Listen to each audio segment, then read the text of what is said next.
It seems that right now, where we are in the economy, we're in a completely two-tier market, where we're seeing really the over $100,000 crowd single-handedly warding off a recession.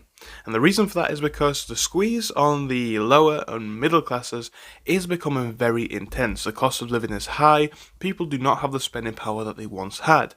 Now, when we look into the economy, when we look into the market, it seems that the economy is particularly dependent on wealthier people to keep the economic engine running.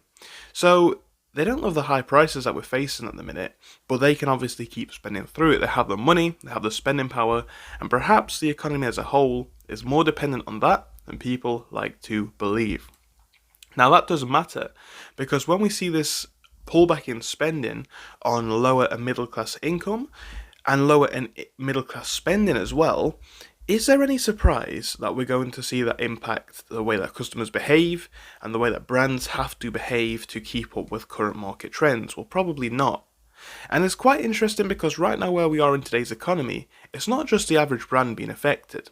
We've covered how Chanel has had to lay off 70 jobs in the US due to a challenging economic environment. And this is actually worth paying attention to. Whilst it doesn't seem like a lot, 70 jobs actually represents 2.5% of its US workforce, and the luxury brand is navigating tougher economic climates and adjusting to declining demand for high-end goods post-pandemic. We're going to talk about why this matters in just a second, but to bring this to your attention, while Chanel is considered to be one of the most exclusive labels and perhaps one of the most resilient ones, there becomes a position right now where yes, Chanel can sell those, $10,000 handbags, for example, but the reality is that is not going to be the majority of Chanel's customer base. Let's have a think about this in realistic terms, right? Chanel is mainly going to be made up of aspirational customers, perhaps those middle class or lower income workers who are looking to present an image. And if they can't afford it, and if they have to cut back on their spending, obviously Chanel is not going to be able to keep up. Now, the Americas represented 20% of total sales in Chanel in 2023, so it is a substantial market, but slightly lower compared to Europe and significantly lower compared to Asia. With that being said, it's still worth paying attention to, and again, what we're seeing here in Chanel and perhaps in the market as a whole is worth paying a lot of attention to in terms of market trends. Anyway, that brings us on to the main topic for today's video, which is going to cover Estee Lauder, a company looking to lay off as many as 7,000 people. So Estee Lauder company's flow forecast now expects a drop by as much as 9% in sales in 2025. And they're expecting a return to growth next year, but restructuring is continuing, with the company estimating a reduction in positions of between 5,800 and 7,000.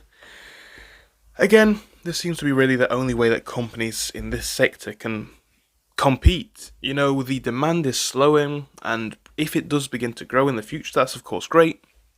But for these brands to remain at the competitive edge, they're looking to cut back on staff.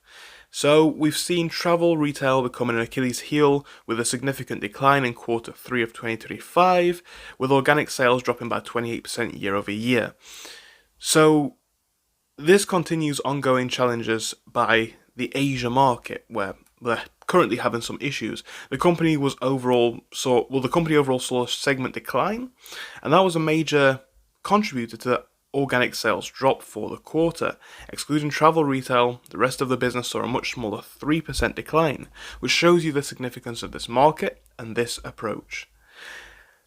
So obviously a very difficult time for many brands. They are saying that in the third quarter, fiscal 2025, they delivered their economic organic sales outlook and exceeded profitability expectations. They're moving more decisively and building momentum as they bring back their Beauty Reimagined strategic vision into life across 5 key priorities.